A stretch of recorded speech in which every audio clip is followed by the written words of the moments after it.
Zimbabwe Amalgamated Housing Association, known as ZAHA. The evidence regarding the Northern Town Council's lack of service delivery going to the chances of the coalition in 2018. With me here on my left is retired Colonel Ramai, who is the chairperson for the Norway Residents Association. And next to him is Rwanda Sawani, who is the Treasurer General of the Northern Advisory Board. On my left is Comrade Ngwagwa, who is the chairperson for the Marshlands Housing Cooperative. Next to Comrade Ngwagwa is Comrade Mserenzi, who is the chairperson for the Kingsdale Housing Norton Residents Trust chairperson. Next to her is the Secretary General, Laston Tichawana, Norton Residents Trust Secretary General. I want to begin by saying that I'm here to more or less deal with facts, and my press statement begins. Good morning, members of the press fraternity here present, ladies and gentlemen. Thank you for joining us this morning. I've noted with mild interest and mostly humor the wayward accusation, comments, and insults passed at me from the chairperson of ZAHA, Kila Zivu, and the chairperson of the Northern Town Council. However, the plight of the thousands of good home seekers is no laughing matter. That my prodding has stirred such a flood of negative criticism from them is victory in itself, as it lays testament to the fact that something sinister has been at play and that the chickens are coming home to roost. However, instead of dwelling on obscenities that spew at me, as that defamation would be dealt with in the courts, let us rather seek to understand the facts. We step behind the small screen of insults. We will find that Killers, an ex-convict, might add, actually owes the Northern Town Council $450,000 in rates. The Galloway residents are not in possession of their title deeds, have paid their dues, and the area remains unsurfaced, developed. If title or land, no problem. Let us not dispute this for 1 second, whilst we give them the opportunity to show us the so-called title deeds. But I warn you all, and do not hold your breath. When Zivu officially opened the Galloway stands back in September 2015, he boldly declared that he would provide 5,000 stands throughout the country by a year end. Galloway, which has got over 1,500, only 87 of the stands are serviced. I wonder how he is doing. Almost 2 years later, he is certainly not referring to Galloway in that statement. But let me not make empty assertions, lest I'm likened to Zivu throwing unsubstantiated allegations and insults.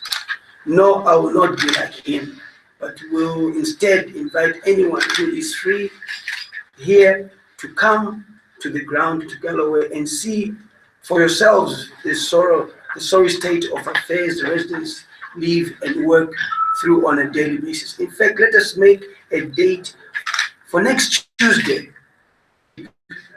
Come and let's see for ourselves. Service delivery is not what the media is trying to highlight. Journalists are paid. I've said to the Herald, you are writing one side of the story. There are two sides of the story. It's not about Temba Mliswa. Don't make it a Temba Mliswa issue. It's about the residents in Norton. And they're not prepared to think right now. They go as far as even writing and saying to me, I'm a monkey. They can even write, Killer can call me, I'm a son of a bitch. That's okay. Service delivery, still, he is going to give people title deeds. That's where the issue is. So we know with the tough economic climate, journalists are prone to corruption. It's not new. It's not new, but that does not change what's on the ground in terms of what people deserve at the end of the day. In all fairness, I've completed, if one is completed paying for their stand, they possess legal claim. Stand. Would you not agree? Why would you pay for your stand and you still don't have a title deed? Even if Killer Zivu was given by the year 2020 or even to the infidelity to produce a title deed, why should I be prejudiced at his expense? What is causing the delay anyway? I therefore challenge Killer Zivu in my capacity as the Member of Parliament for Noto, who the beleaguered residents have approached for assistance to produce such title and not just make frivolous claims. It is so easy for him to put this matter to rest. Why would he not choose the easy way out? Why every day talking to the press when, oh, we're wanting a title deed? It's a point where you cannot be a developer without title. The title for you to give the people you're selling to title. The question now, has he got the title? That property was owned by Keenan Properties. And what I hear from the residents, it was a hostile takeover. And the whites being clever, they will allow you to take over, but they will never give you the big title. They managed to take all the money from the people, but never remitted it to Kenyan Properties. And Kenyan Properties are holding on to the title deeds, saying, until you pay us. It's been so many years. The residents have paid all their monies, they still don't have title deeds. Worse off, these guys are criminals, they're barbaric, they deserve to be in prison because people are dying. And when you die and you don't have title, your family suffers. What do? They find somebody else to buy that property. It's like their prayer is for everyone to die who they've sold property to so that they can bring other people. We cannot have a situation like that in an environment where the economy is tough, where people are using their hard-earned cash to be able to have property which they leave for their children. In the end, that does not happen. Residents in these areas like Galloway, Kingsdale, Marshlands, Norway, Marydale, Dama Falls, which resembles a squatter camp. Dama Falls is where it's a housing development where the chairperson of the Norton Town Council is the council. I'll take you there on Tuesday. Let us comment. I think then say to, it is a squatter camp. Nuts. We cannot allow Norton to be turned into a growth point. It's not a growth point. It's supposed to enjoy the status that it's supposed to have.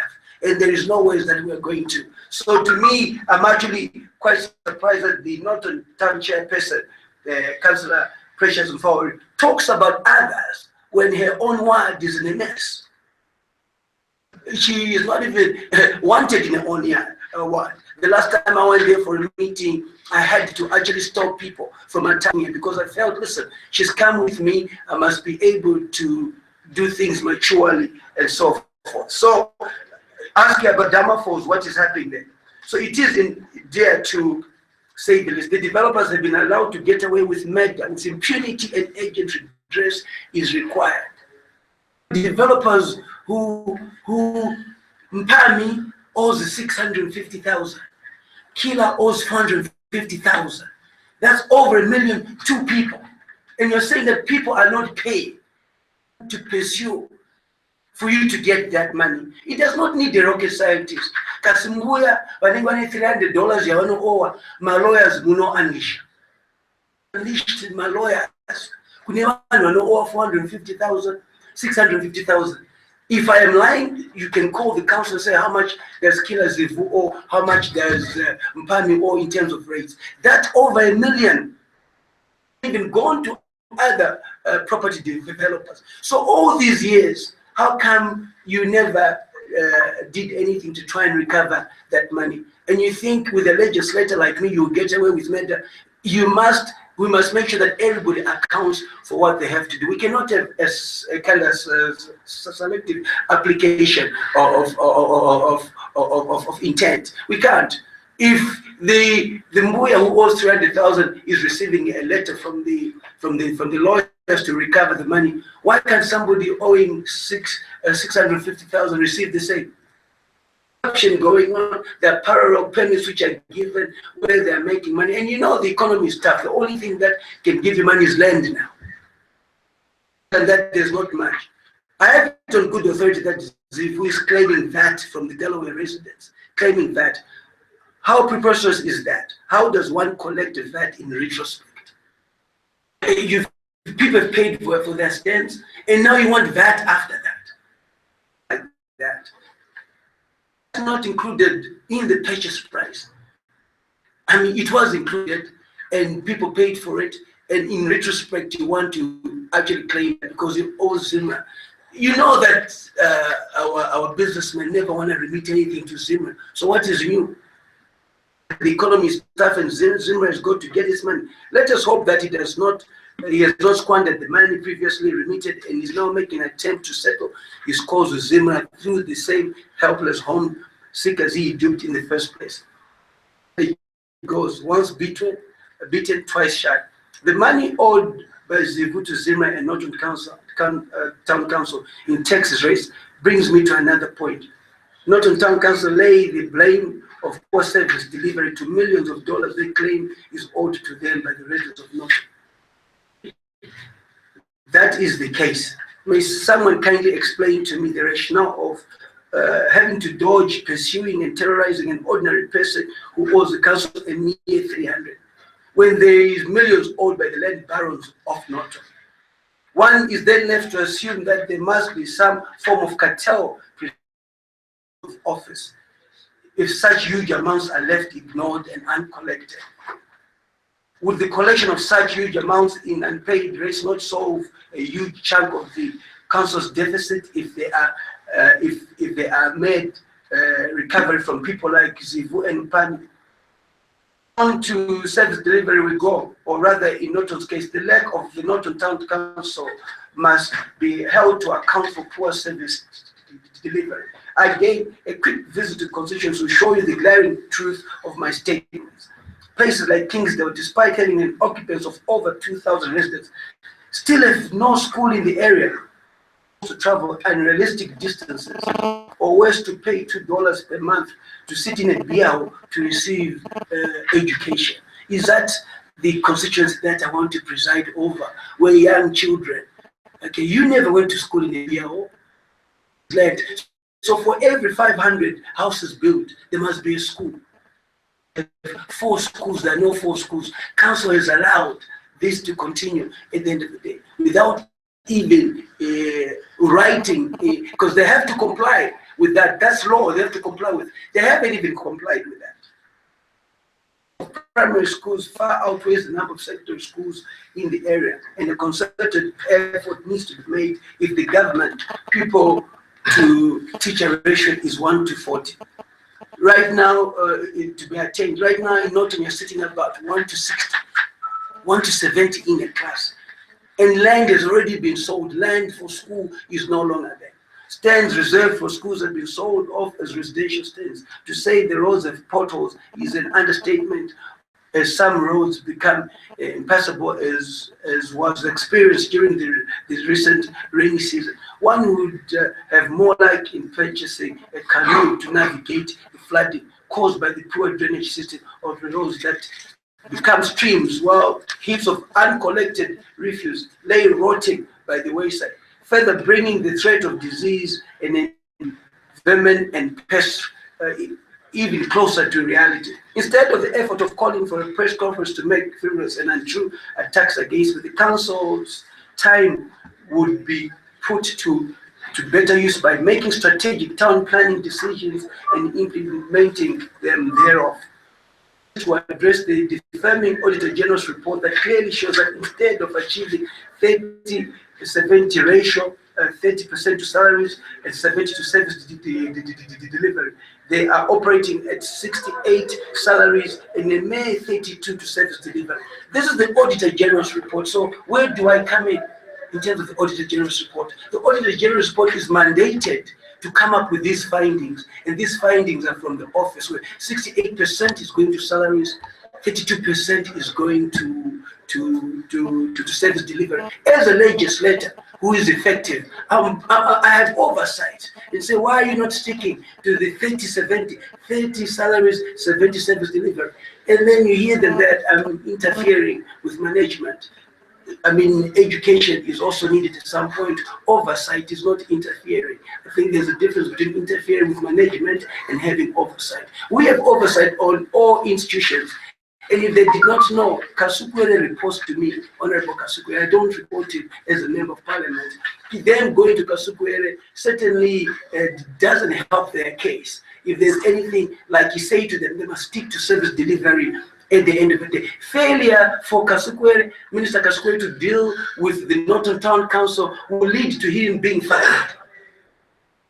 That he is accountable for the service delivery in this whole country. There's nothing personal, there's nothing political. At the end of the day, he has got to do his job and ensure that the residents of Norton are given what they deserve through the rates that they play. So there's no politics about this. It's all about accountability and so forth.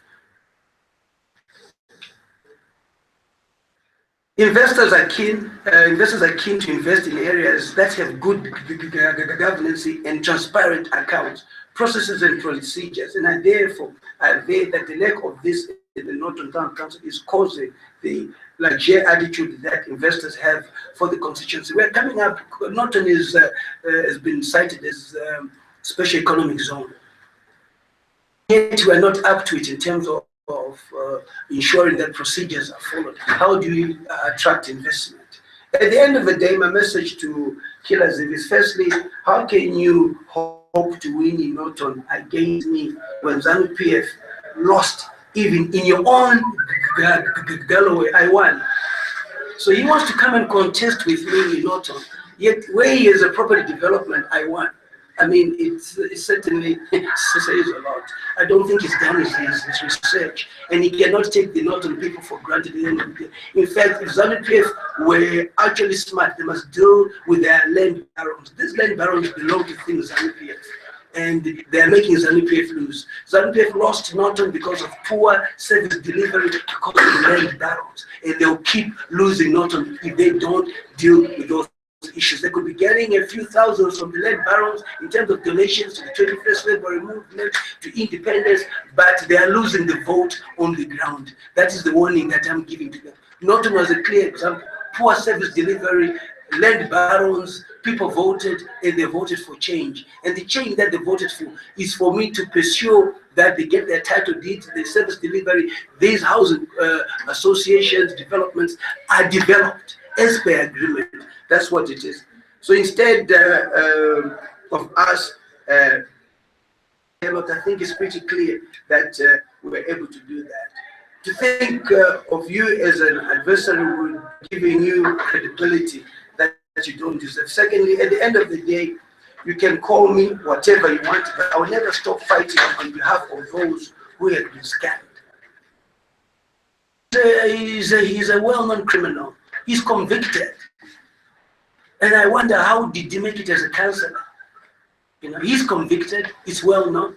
He's given 50 million by the government for cross-border trading, where he's charging people 500 for a platinum, 300 for gold, silver, for you to be a member, yet you access the money from the back. And these are the scams which have been happening for a long time. And I'll be pursuing that in Parliament very soon to ask what really, what criteria is needed for one to access that money. Should they pay $500? And you know the desperate situation how people in making money. You pay $500 being told you're going to get 5,000 and you never get that. They give to other people who are corrupt. If there are ministers involved, we will expose them. We will not allow money that Parliament passes be abused in such a way.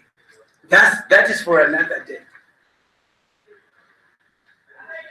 So really having to call me names will not take away the fact that I do what I do. And I think regarding Galloway, you know, that you must pay your taxes and rates and that you must give people their title deeds.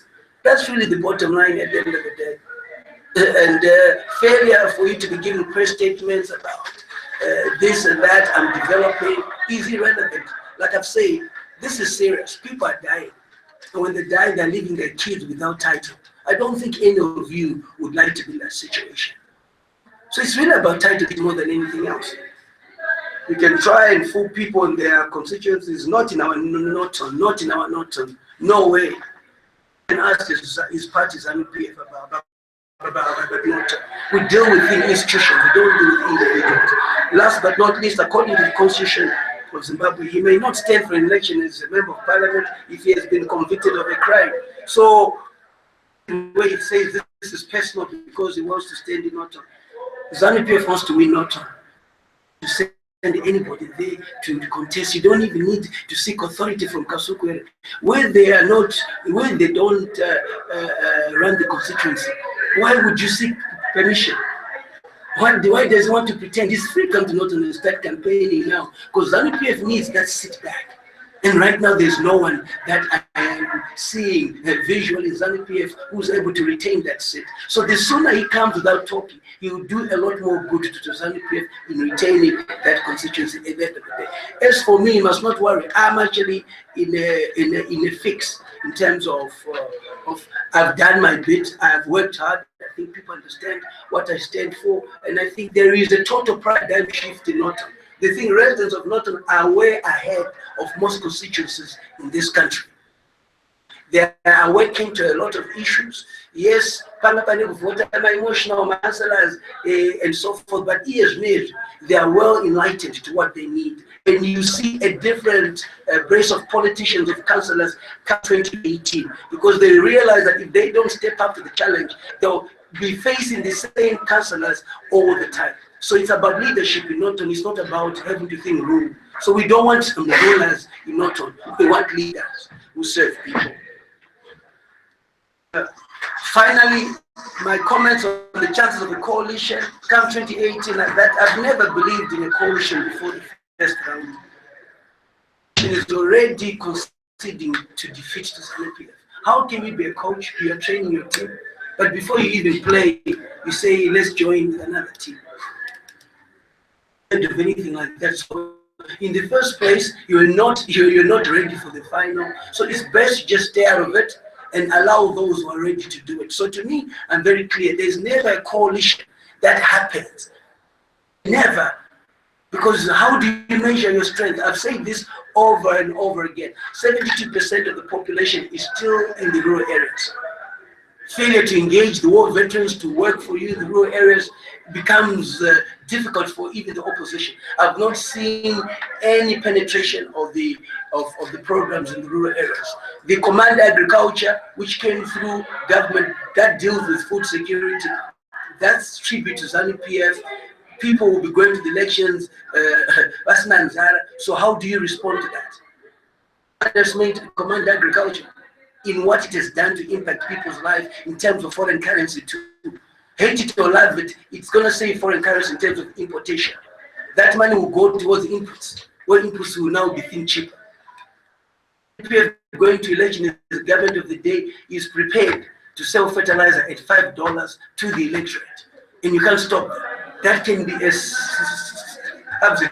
They have the right to also subsidize. You must understand that. So if you're not in government, I don't know what you have to offer. So I'm pretty clear about that.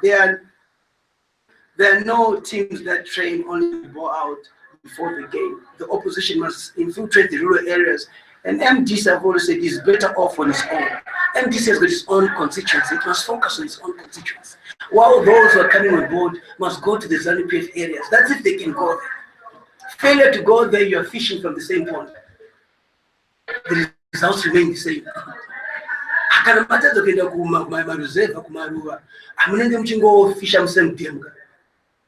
That is the reality of the matter. So I don't know in terms of where they get it, who does strategy for them, I don't know. 72% of the records are still ZANU-PF and no one is on the ground.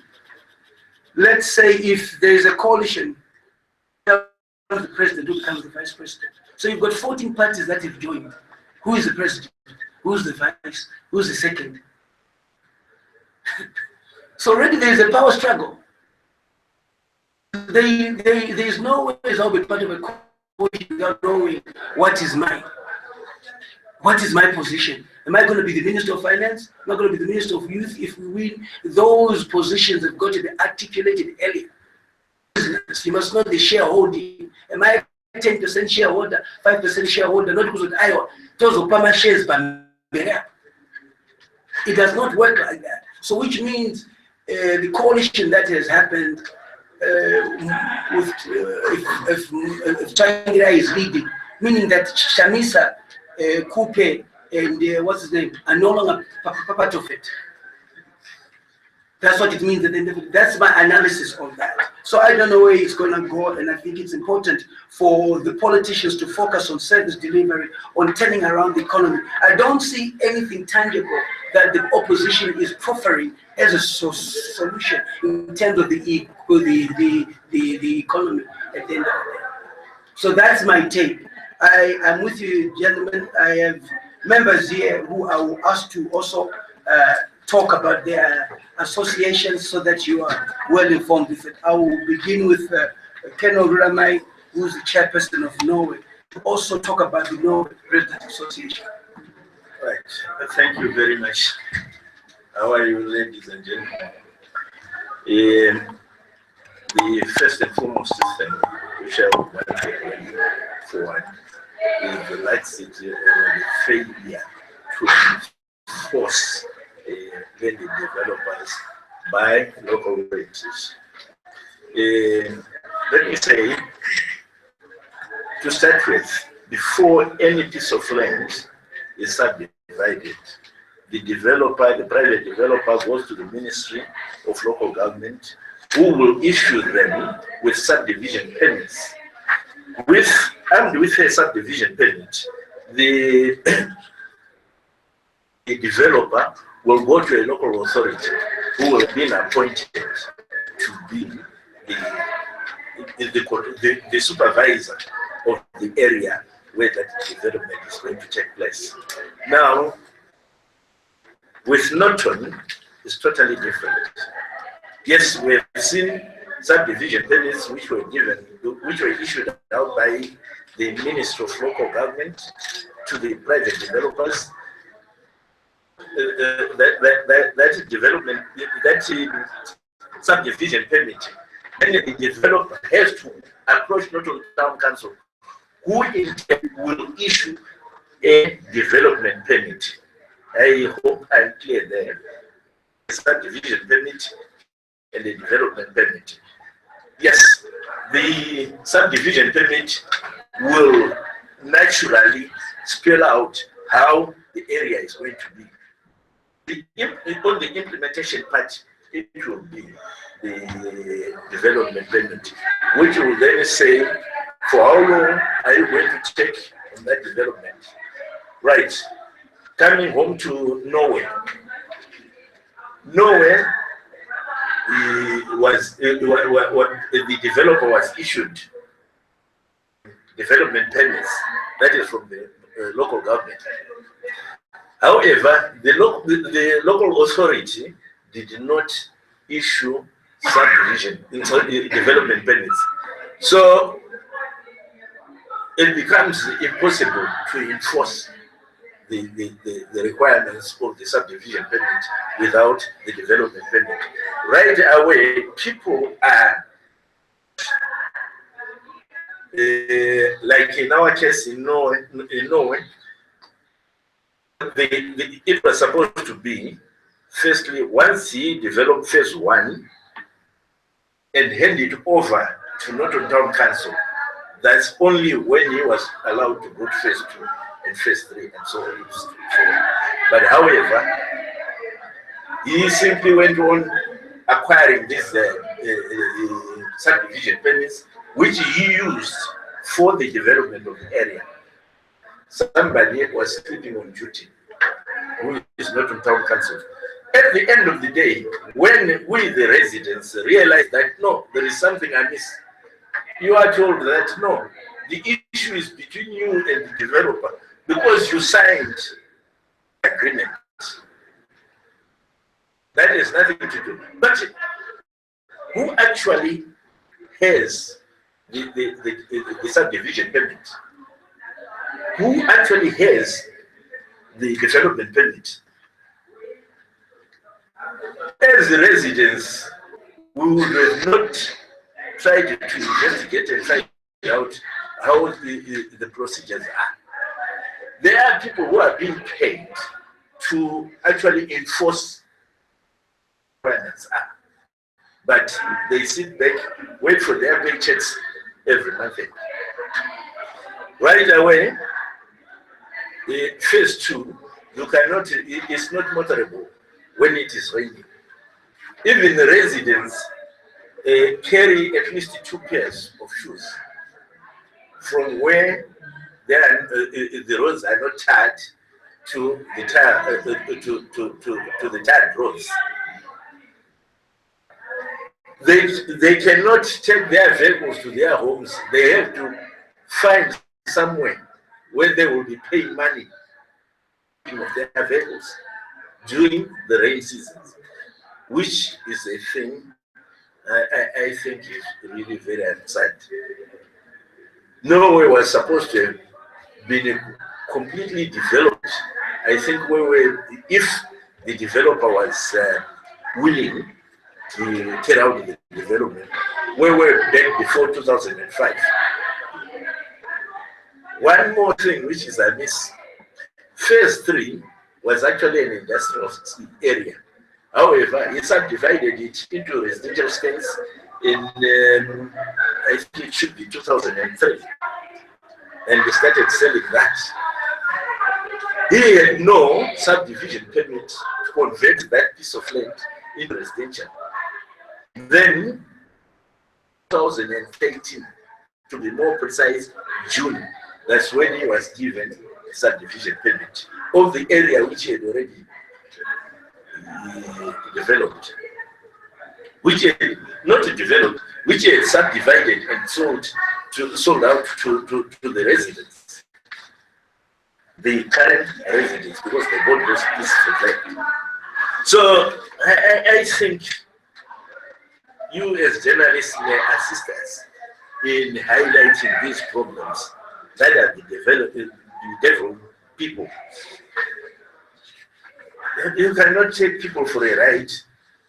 10 years down the line, no water, no street lights. But when on our contract agreements, those things were mentioned. Part of the money you are paying towards the purchase of the stand included road making and tarring, water reticulation, and what have you. Currently, the water reticulation system in Norway is beyond standard. Even if water was to be made available 24/7, some residents will never get it because the pipe diameters are too small. I thank you. Thank you very much. I'll ask Commandant Gwagwa of Marshlands to briefly just narrate the situation. Thank you, Honorable. In Marshlands, 1995, that is when the subdivision was done. And 3,999 stands were pegged and 70 commercial stands. That area is called Marshlands. It hasn't been developed since 1995, so we are running it 22 years now. The subdivision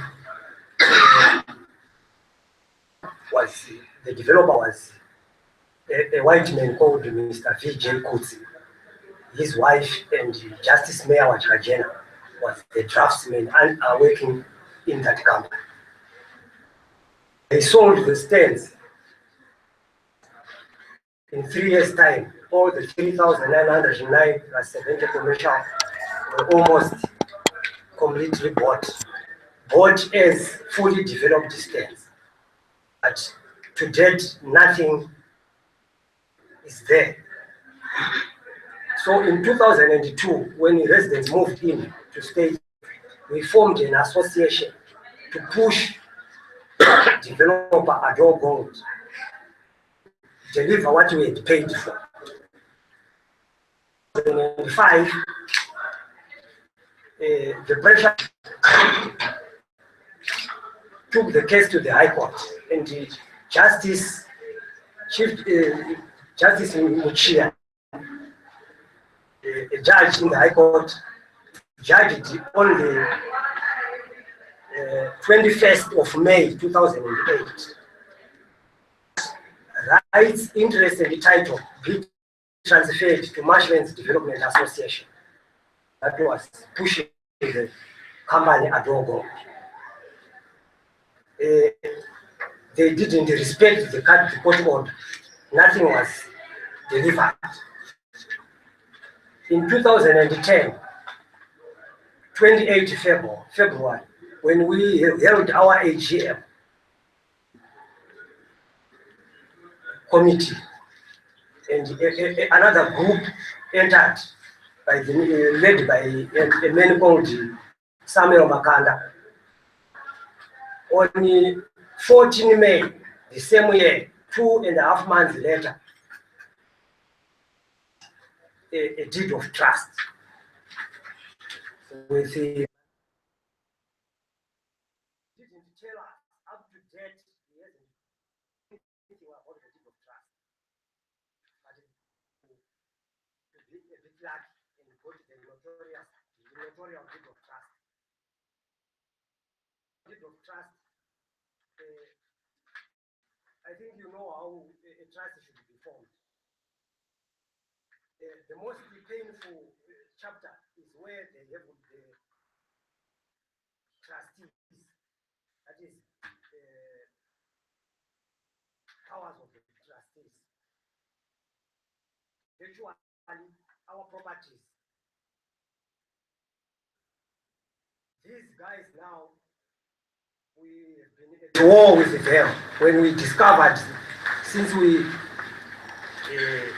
got these papers in 2015, we are at war with them. We discovered that in 2013, they also made a notarial deed, a deed of settlement. This time it was a deed of settlement. They entered between a man called Norman Mazima, now claiming to be owner of Adon Gold properties. We don't know where the white man VJ Goods is by now. So Norman Mazima is playing the front. He is saying he's the owner. He entered a deed of settlement. It is a compromised deed of settlement, which superseded of 2008. This was done on September 10, where he ceded rights, interest, and title, as had been instructed by Muchia to be transferred to the pressure group, Marshlands Development Association. Now it was given to 8 people, the notarial deed of trust. Now this is the mix-up in the scam. After trying to find what can help us, we ended up being lucky to have an MP who can push around and prod them from their hiding places. They came up and he said he wanted to form an association, the residents. We told him to go and cancel the deed of settlement so that we can be at level ground. Because those in the notarial deed of trust are claiming to be owners of the land. Been in the office since 2010. Now this Norman, when he came for a second meeting, 12th of this month, on the 13th, of this last Saturday, he brought a court order. Marshlands, this particular place where I'm talking about, it's called Marshlands, was delisted as a state land on 4 May 2013. Now, one wonders, delisting now, yet we know the land in 1995. It was delisted on 5 May 2016. We are asking, when was this listed as one?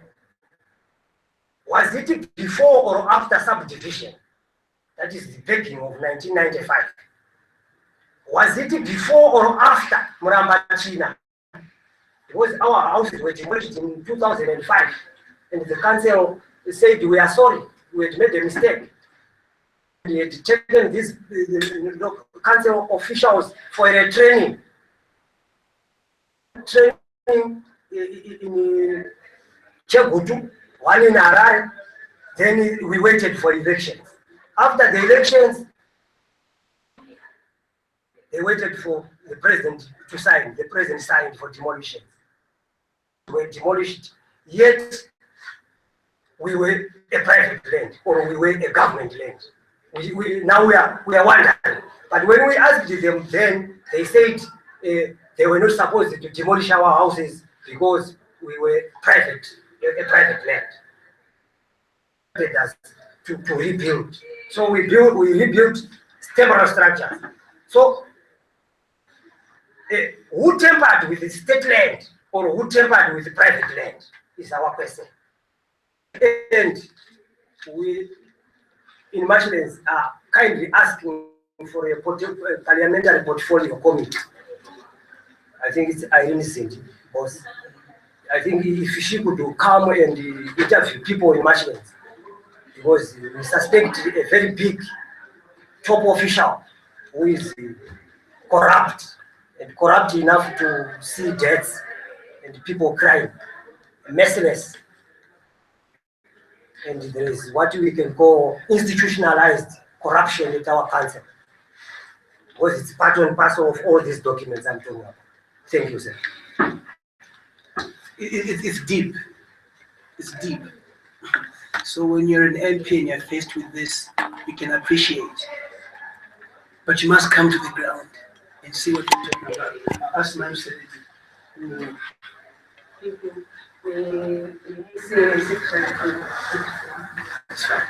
The secretary. Thank you very much. Can you brief? Yeah, certainly. I'm last one, Tachona, and I'm the Secretary General for North of the Trust. We don't represent political interests. We represent interests of the people of North. And we had and read in the paper of allegations from different people, assuming that maybe the coming in of Honorable Mliswa as MP for Northern constituency or give president to our association or to Northern Trust. That is not the case. The issues were there before, even when we had before the coming of Honorable Temba Mliswa as MP for the Northern constituency. Let me just tell you that sometime in 2015, we petitioned the Office of Honorable Minister over the state of affairs at the Northern Council. And on the 20th of May 2015, an investigation team was appointed in terms of Section 311 of the Kansas Act. And a lot of irregularities were unearthed. And according to some of the issues that as residents we are very much bitter about, like the issues of a failure by council to implement ministerial directives, particularly on the issue of renting accommodation. There was a directive which was given by the Honorable Minister and then Minister of Local Government, Public Works and National Housing, Minister Chombo, to directing councils to surrender renting accommodation. That was in 2015, and we are now in 2017, and that is not that directive has not been fully complied with, and we are also asking why. And also recently there was a resolution which was passed by the council to buy the chief executive a vehicle worth 703,000. It was put on the budget. But we're saying, yes, why do we appreciate the issues of remuneration package? But the issues that we also assume that should also get due respect and priority is like the issue of mortuary. We have not had a functional mortuary in Norton for 10 years. 10 years without a functional mortuary. And to come in now and say, no, let's buy a car for 73,000. And then in between, we had senior managers getting cars worth more than 30,000. There was no priority in terms of getting the mortuary revived, you see. And to our costing, the mortuary at that time was costing about $1,800 to have it repaired. Fees are only without upgrading the capacity of the bodies, the mortuary can forward. So these are also some of the issues that we are saying as residents we are very bitter about. We like, for instance, the issue of an ambulance. We don't have it. The ambulance is broken. There is no ambulance. We have got a situation whereby also drugs are in short supply at the hospital, and the situation has been made worse by the incapacity of the financial services department to articulate its issues, because the drugs were being funded from proceeds from payouts. It's closed. You can imagine, but people are still drinking.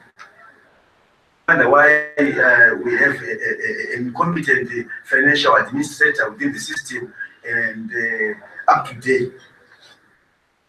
And these are some of the issues that we are saying we are very bitter about.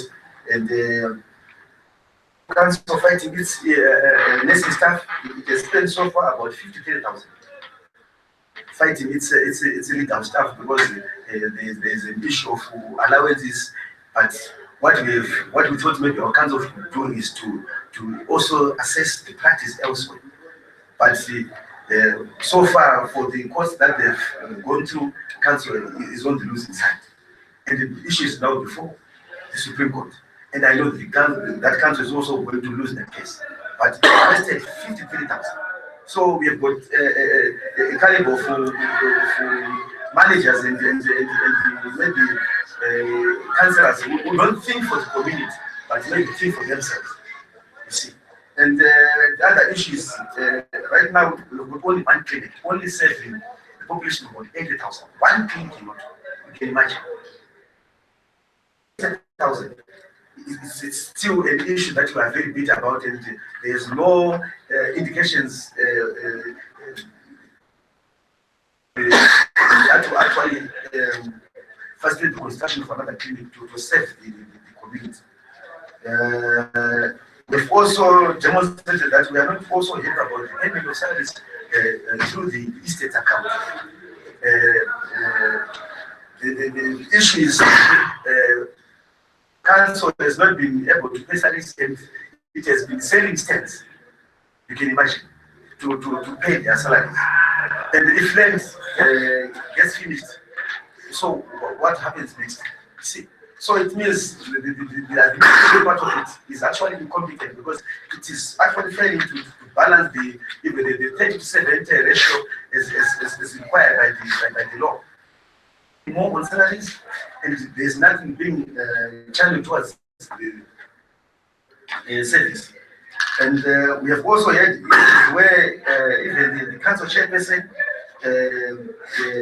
unlawfully engaged a private driver, a private errand, but the driver was being paid by council. And we want also that issue be investigated, because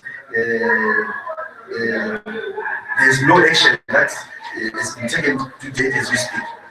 And the issue of also receipts getting missing within the Director of Housing Department is also another issue.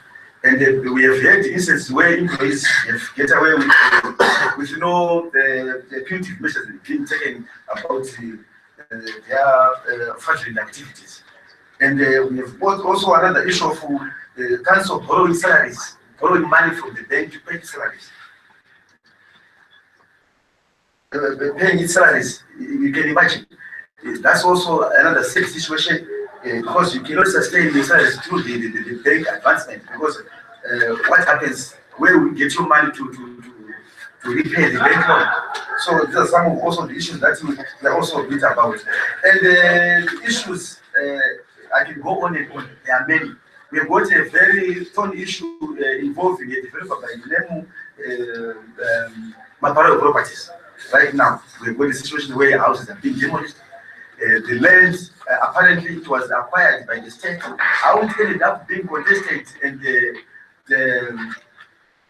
to the former owner, it's also haze. We are not very clear as to what actually transpired.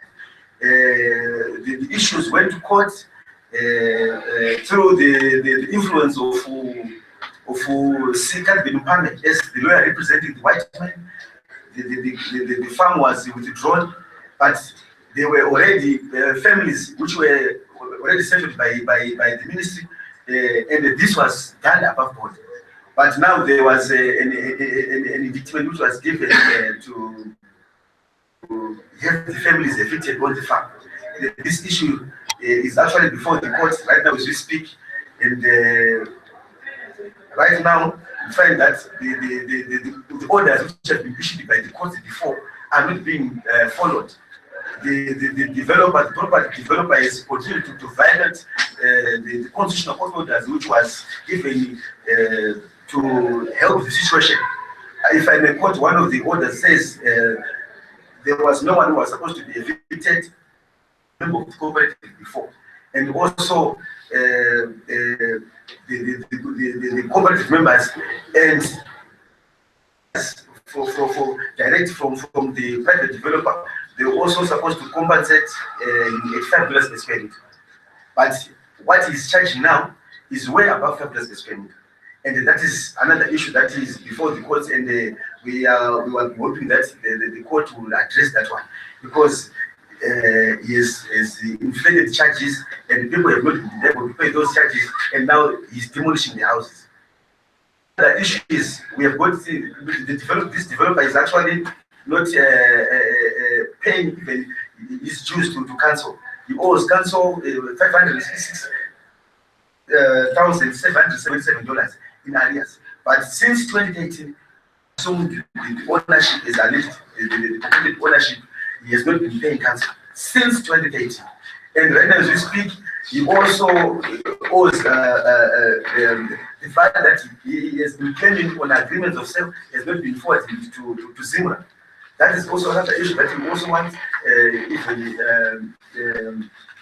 to be investigated because he has not been paying Zimra. He has no development permits. He has actually virtually nothing. The payment that he got from council, one of it was not done above board because it's actually overlooked the aspect of auxiliary services. By auxiliary services, I'm talking of issues like school sites. He has only provided one primary school site against 2,791 stands that he has created. And this is a very serious anomaly, and it has to be addressed with all the agencies it deserves because the regional town and country planning act does not allow that. Because when you create stands, for every 500 stands that you create, you have to provide a school site. But it's only provided one secondary school site. And we have also challenged that again through council to say, can you please relook into the permit, the sufficient permit that you give to this developer.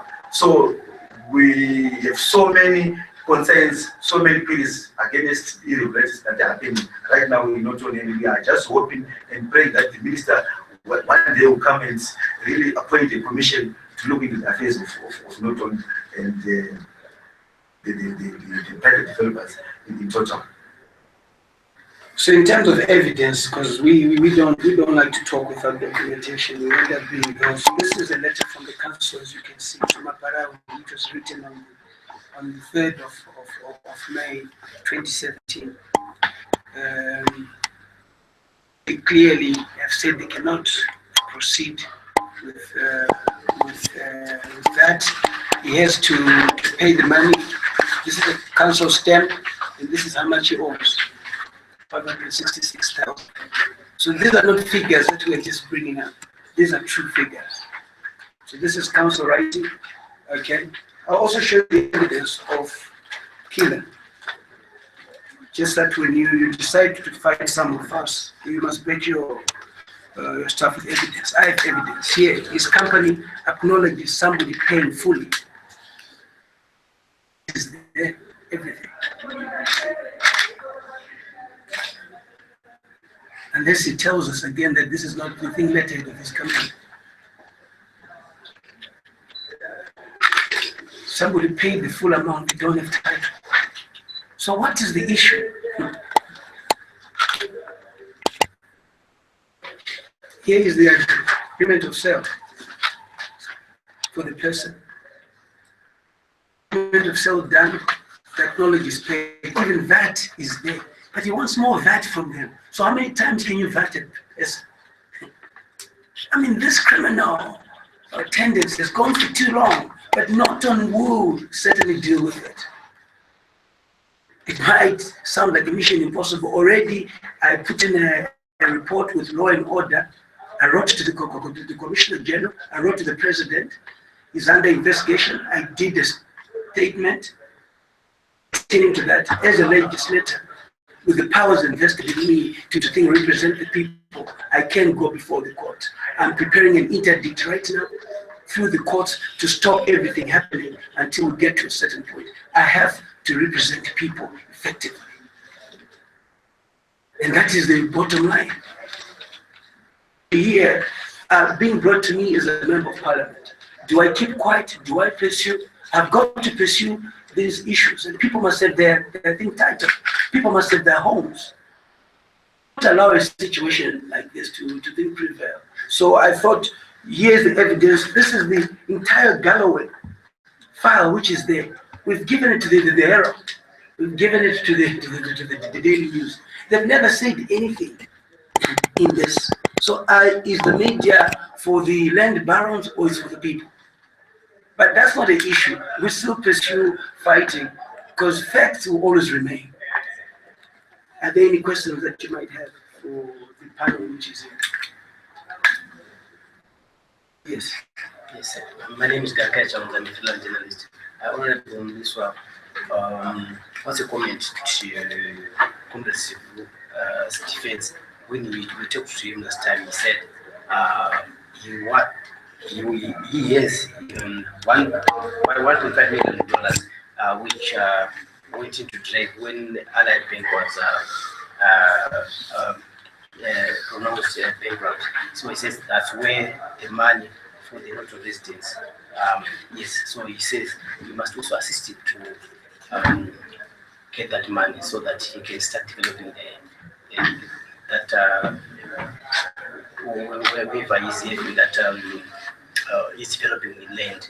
That's my first question. The second question pertains to the issue of opposing political parties coalition ahead of 2018 elections. You seem to be celebrating the politicization and the abuse of state, the abuse of resources by government. As an opinion, when you said that we use command agriculture to go and campaign, and also it might sell fertilizer for about $5. But we've been following you in Parliament discussing the abuse of state resources by the ruling party. What's your comment? First of all, the response to killers, there's a difference with an overdraft in the loan you want from the bank compared to people's monies. These people paid. Okay. And he asked for a facility, an overdraft. Overdraft means wakatoja mari yevanhu wakukumbira mari kubank. Saka kana bank yavarisa kupa mari, you cannot blame the bank. But as you got money in banks, you are given your money back. It is a well-known issue. There is a curator who's appointed, who does that. Through the Reserve Bank, people are giving their monies. For him to say I must help him with an overdraft. I think he's kind of missing the boat here. What has happened to the money that people paid, which was not an overdraft, which was not a loan? It is the people who actually must be crying kuti takatora maloans kuti titenge mastands. Not kuti iye ati ndine facility ndibetse kuwana facility yakanyura kana benki rakanyura iwo wanga une loan kubenki aufani kuchema. Iyi inyaya yekuti vanhu in fact vanhu vakatolona mari kuti vakubhadhara kuti vape maningi to this.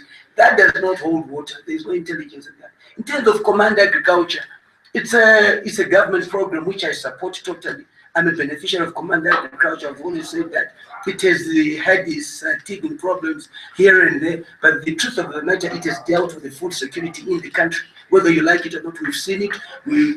Whether you like or hate ZANU-PF, the truth is that these fields were thin green. Rains were fortunately there and so forth.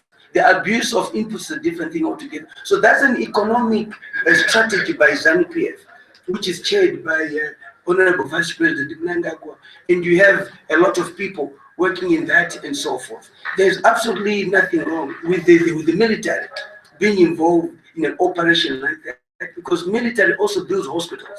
Funny enough, kana vakazvipatara mutauni hamuchemi, vakavaka zvikora hamuchemi, kasokapinda muagriculture hamuchemi.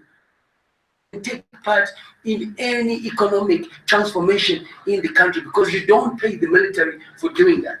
Zvikoro vari kuvaka, the 20 million yakapiwa vadokora ne-UN, he tells me he's trying to engage the military to build schools because they don't pay labor.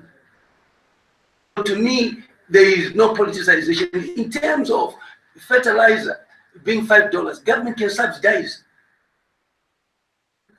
Of the day has power to do quite a lot. And it's stupid for us to keep on talking about what the government of the day can do. I've said the last time, Obama uses Air Force One to go and campaign for a Democrat against a Republican. The Americans have never complained. It's part of being in power. No wonder why every political party wants to be in power. When they're in power, they'll equally do the same. So there's no government, because the government is as a result of the party. Then there is government. Tonga ino controllers repeating izvi hatidi kudhibheta nazvo nekuti tinenge tichidhibheta zvisiri izvo. Party ndiyo inotanga kwozouya government. Ndiudzei nyika ine government first and then party. The party is superior to the government. So the policies there ZANU-PF dzinofambiswa nemusangano. So iye subsidy yandikutaura yagara iripo kuti fertilizer ngaidzikiswa.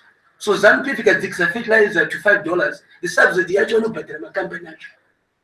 Imwe command agriculture yakaappruvwa mari munhingi parliament. Chero inini ndisingade ndiri ndege independent MDC hatina mavhotsi anokwana kuti tirambidze zvido neZANU-PF. We are outvoted left, right and center. So that is, to me, is pretty clear that the government of the day will come up with the policies through the party that they want and so forth. So it's up to the political party to proffer solutions economically. The solution must not be the president must go, he will go, but the problem is the economy. Constitutionally elected up to 2018. Ini ndakatoa votera ndichiri kuZANU-PF tikatoa campaign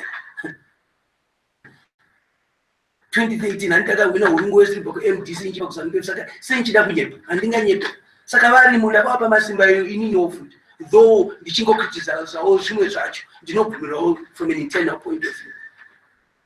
Tonga 2018 ndizvo zviripo and haungazirivhesa. Any other questions? Yes. Is my name and journalist. Honorable Mliswa, last week during your press conference, you indicated that you were still yet to decide. My question is, which constituents are you going to contest in 2018? Because you are also indicating that the Worongo constituent needs you. So have you made your mind which constituents are you going to contest? Maybe before you answer this one to Mliswa's question, have you also decided on which political party to join or to form a political party ahead of 2018? No, believe me, I'm as good as it is as an independent. I've never enjoyed being an independent the way I do. I don't like being whipped by the way, and I don't like certain things which happen from an economic point of view. Not on we do developmental meetings, no slogan, no what. It's not going to a ward meeting, to cell meeting. I continue doing my job. So I'll win as an independent next time, and I'm standing as an independent. But the point of an independent, there are certain things I associate with ZANU-PF, which are good. There are certain things I don't. The opposition, there are certain things I don't. So I'm able to say, yakanakira noto, then ndino support. Yewuona ndi support. Aiwe yakanaka chikafu icho. Andingati nekuti handisi muZANU-PF vanhu vafane kudya. Ndinenge ndarudzwa nemunoto vanoda kudya.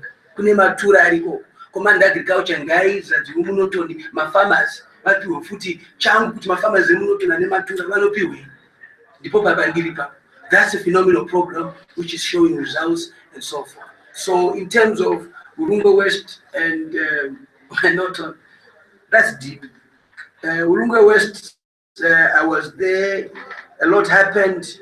They still miss me. They want me there, but I'm representing Norton right now, and I want to focus on Norton. It's quite humbling that and so forth. Equally, I think Norton equally, I have work to do there. And right now, I'm really focusing on Norton. I cannot be focusing on Urunga West at the time. I've not that to be betrayal to the people of Norton. I must give them all the time that I have. And I think at some point, one will then have to make a decision. But my focus is on Norton right now at the end of the day. Urunga West people say to me, don't even have to put a poster. We just want your name on the ballot. We don't even want you to campaign. General election is different from a by-election. Vice President Kuyenda, you want to campaign so yes, I'm focused on Norton right now, and this is where my energy should be and so forth. And the Norton people accepted me, they voted for me. I owe a lot to them. People who, after being expelled from ZANU-PF, you can come back as a candidate. Like I say, I'm the only MP who has served 2 different constituencies in 1 term, and I cannot betray. Those are so it's not all around as units and equity inini mandate yangu inobva kune vanhu residents vamukunzwa vari kutambudzika and so forth. Ndipo pane basa pangu and ndinogona kumirira vanhu izvo handipinyeperei. And hatimbo tichakabvumira kuti matsotsi arambe achingobira vana mai vanowana mari pamusika mastenzi vachipiwa. And I don't think ZANU-PF wants to really politicize land. I was the provincial chairman. President vakapa Kingston. Vamchanga vakauya. Vabva vanga vakutorerwa futi.